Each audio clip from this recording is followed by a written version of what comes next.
Hi everyone, welcome back to my YouTube channel SOS unicorns. कैसे हैं आप सभी?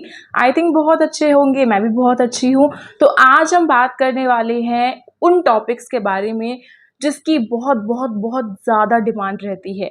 तो आज हम बात करने वाले हैं आपकी एग्जाम पैटर्न के बारे में, आपके सिलेबस के बारे में, SOSC की कट ऑफ के बारे में, लिस्ट ऑफ स्कूल्स के बारे में और कैरियर ऑप्शंस के बारे में। यानी कि आज हम 5 टॉपिक्स की बात करने वाले हैं एक ही वीडियो के अंदर। तो चलिए स्टार्ट करते हैं और मैं आपको कंप्लीट डिटेल दूंगी, सब कुछ बहुत अच्छे से और क्लियरली समझ आ जाएगा। सो वीडियो को स्टार्टिंग से लेकर एंड तक देखना आपकी जिम्मेदारी है। मैं आज आपको बताती हूँ एग्जाम पैटर्न के बारे में। सबसे पहले जानते हैं क्लास 9th और क्लास 11 दोनों के लिए। देखो भाई, क्लास 9th और क्लास 11 दोनों के लिए वीडियो रहने वाली है, तो जल्दी से फटाफट से क्लास 9th और क्लास 11th वाले कमेंट करके डालो कि आप किस क्लास से हो। ठीक है, अगर आप क्लास 9th से हो तो रेड हार्ट कमेंट करो, और अगर आप क्लास 11th से हो तो पर्पल हार्ट कमेंट करो। ठीक है, और साथ में क्लास 11th और 9th भी मेंशन करना है। ओके, सो अब बात करते हैं एग्जाम पैटर्न की। तो देखो, एग्जाम पैटर्न क्लास 9th और क्लास 11 दोनों के लिए लगभग सेम रहता है। कुछ सिमिलैरिटीज की बात करते हैं कि आपके एग्जाम की बात करें तो आपका जो एग्जाम का पैटर्न रहता है वो MCQ फॉर्म में रहता है, ये चीज आपको पता होगी। ठीक है, उसके बाद आपकी नेगेटिव मार्किंग की बात करें तो क्लास 9th और क्लास 11th दोनों में ही नेगेटिव मार्किंग होती है।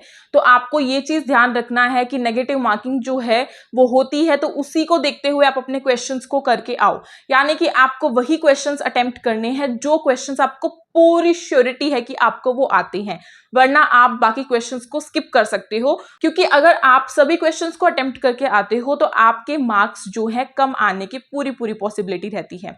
ओके, नेक्स्ट अब हम बात करते हैं एग्जाम में आपको कितने ड्यूरेशन का टाइम मिलता है। तो आपके एग्जाम में आपको टोटल 3 आवर्स मिलते हैं अपने पूरे एग्जाम को कंप्लीट करने के लिए। तो 3 आवर्स जो है बहुत ज्यादा होते हैं, मैं इनफ नहीं बोलूंगी, इनफ से भी ज्यादा होते हैं।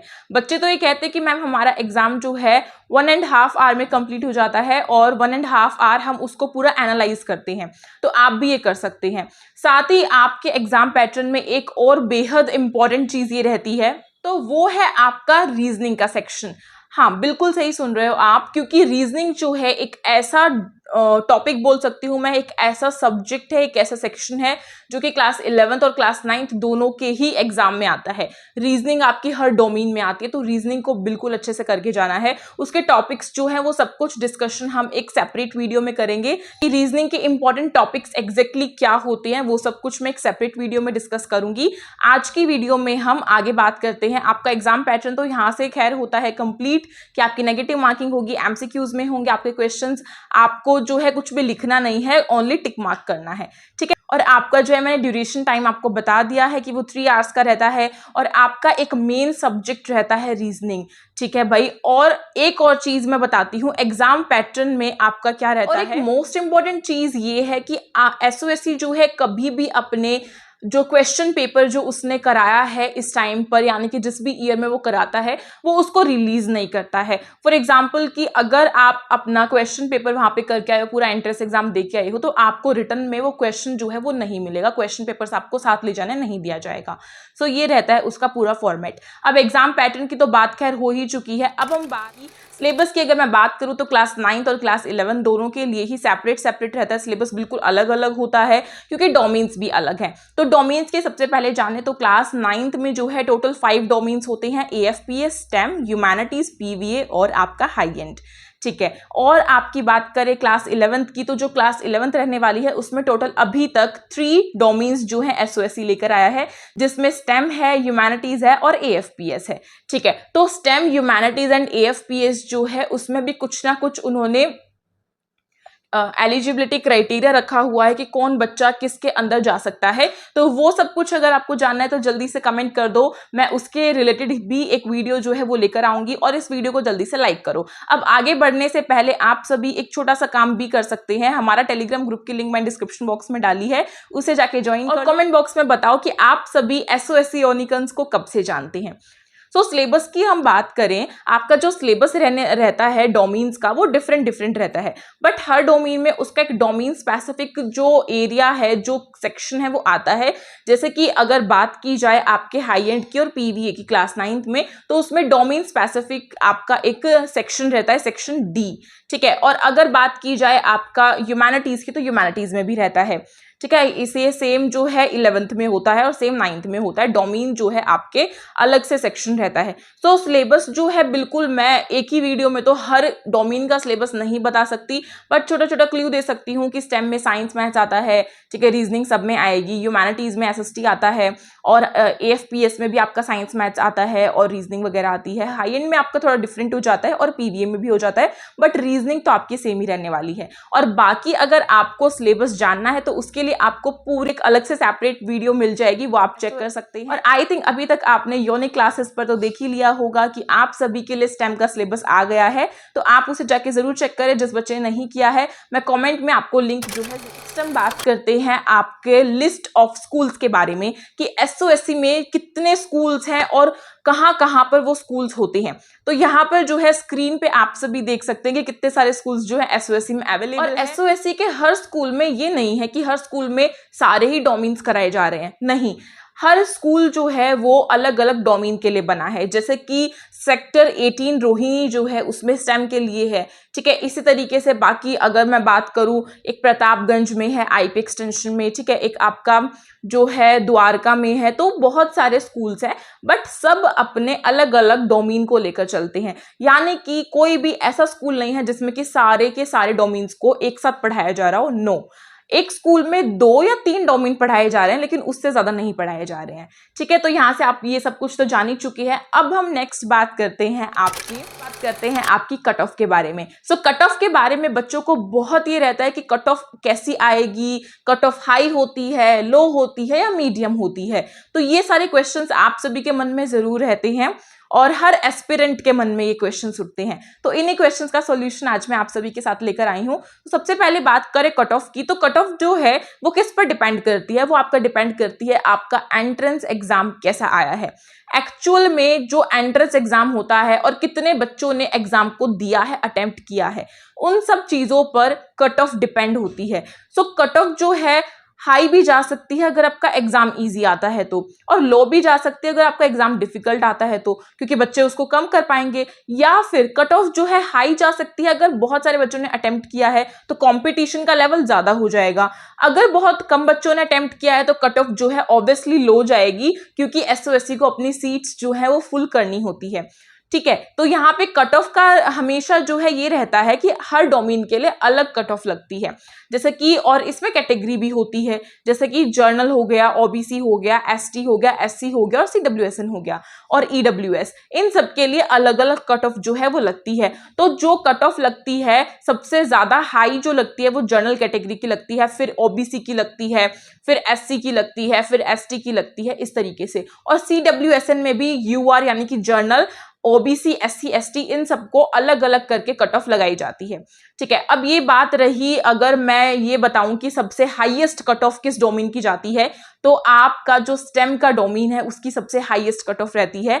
मोस्ट ऑफ द टाइम उसकी सबसे हाईएस्ट कट ऑफ रही है, बिकॉज स्टेम में हर कोई जाना चाहता है, हर कोई, और स्टेम में बहुत ज्यादा भीड़ भी है, बहुत कंपटीशन भी है। तो कंपटीशन जहां ज्यादा होगा उसकी कट ऑफ ऑब्वियसली हाई जाएगी, ठीक है। अब कट ऑफ की भी यहां से बात होती है कंप्लीट। अब चलते हैं नेक्स्ट एंड हमारा लास्ट जो इस वीडियो का टॉपिक रहने वाला है वो रहने वाला है कैरियर ऑप्शंस का।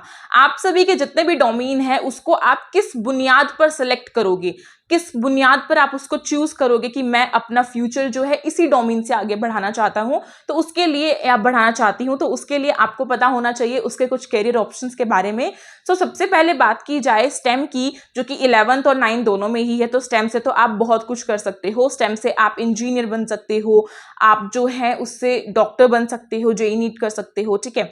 आप जो है उससे साइंटिस्ट बन सकते हो या आप टीचर बन सकते हो, प्रोफेसर बन सकते हो। और स्टेम को लेकर आप बाकी आगे आर्ट्स की लाइन में भी कभी भी जा सकते हो। तो स्टेम का तो ये रहता है, यानी कि जो बच्चा स्टेम ले रहा है वो मोस्टली बहुत सारे करियर ऑप्शंस उसके पास होती है।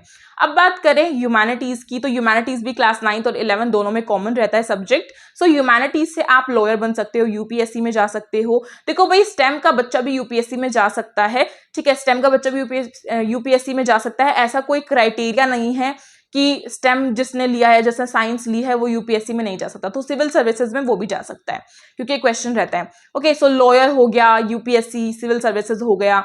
आप जो है ह्यूमैनिटीज को लेकर टीचर बन सकते हो, प्रोफेसर बन सकते हो, आप जो है डीओई में काम कर सकते हो, आप जो है सीबीएसई के उसमें कहीं काम कर सकते हो। तो बहुत सारा, मतलब आर्ट्स को लेकर भी बहुत सारे कैरियर ऑप्शंस होते हैं। आप साइकोलॉजिस्ट बन सकते हो, आप काउंसलर बन सकते हो।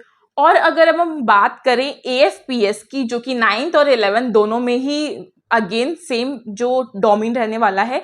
सो एएफपीएस से आप आर्मी में जा सकते हो, आर्मी के लिए ही ये डोमेन बना है, इसमें आपको फुल ऑन ट्रेन किया जाता है। सो इससे आप जो है आर्मी में जरूर जा सकते हो, ठीक है। और अगर हम बात करें हाई एंड और आपका पीवीए की, जो कि क्लास 9th के पास रहता है, सो पीवीए से आप डांसर बन सकते हो, आर्टिस्ट बन सकते हो, म्यूजिशियन बन सकते हो, सिंगर बन सकते हो, पेंटर बन सकते हो, ठीक है। बहुत सारे जो जितने भी हमारा टैलेंटेड स्किल जहां पर होती है, जहां हम अपनी टैलेंट को दिखा सकते हैं, आप उस एरिया में जा सकते हो पीवीए के थ्रू। और हाई एंड से आप जो है बैंक में जा सकते हो, आप सीए बन सकते हो। ये एक तरीके से कॉमर्स ही होता है, ठीक है। इसमें आपको बिजनेस स्टडी कराया जाता है। सो ऑब्वियसली आप एक बिजनेस वीमेन या बिजनेसमैन बन सकते हो। इससे आप जो है कंपनी साइड जा सकते हो। तो बहुत सारे एरिया यहाँ पर, बहुत सारे कैरियर ऑप्शंस यहाँ पर भी अवेलेबल हैं। सो आपको आज इस वीडियो में सब कुछ क्लियरली समझ आ गया होगा कि आपके क्या कैरियर ऑप्शंस रहते हैं डोमेन्स के, और आपका सिलेबस किस टाइप का रहता है, आपका क्या चीज़ मेन रहती है, कितने स्कूल्स हैं, और आपको ये भी पता चला होगा कि एग्जाम पैटर्न कैसा रहता है, कट ऑफ के बारे में आपने जाना। तो अब जल्दी से आपका भी एक छोटा सा काम बनता है, इस वीडियो को जल्दी से लाइक करो, अपने दोस्तों में शेयर करो। और हाँ, आप अगर न्यू हो हमारे चैनल पर तो इसे सब्सक्राइब कर लो इसी तरीके की अमेजिंग वीडियोस के लिए।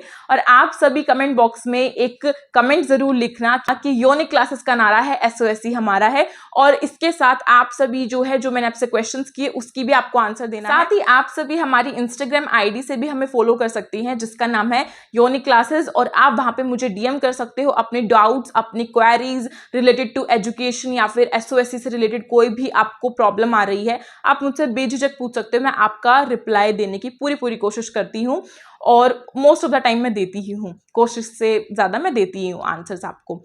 और आप जो है कमेंट बॉक्स में भी कर सकते हैं, जिसके पास इंस्टाग्राम नहीं है मैं उसको भी पूरा रिप्लाई देने की कोशिश करती हूँ और देती ही हूँ।